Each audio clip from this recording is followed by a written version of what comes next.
تفتكروا الأغنية دي لو اتغنت باللهجة المصرية هتبقى عاملة ازاي؟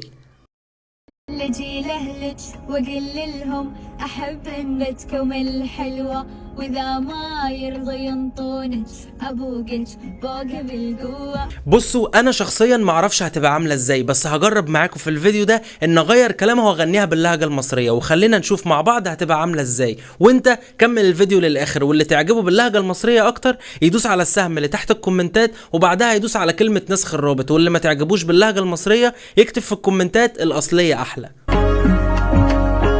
هاجي لأهلك وأقول ليهم بحب أنا بنتكوا الحلوة، ولو مرضوش يوافقوني هاجيلك برضو بالقوة. هعادل الكل علشانك، عمامك وأهلك إخواتك، هلم الدنيا وافضحكم، هنام وفي نص شارعكم، هطير أنا بيكي فوق الفوق، هعادل الكل مش محقوق، هحقق بيكي أحلامي وتبقى عيونك قدامي.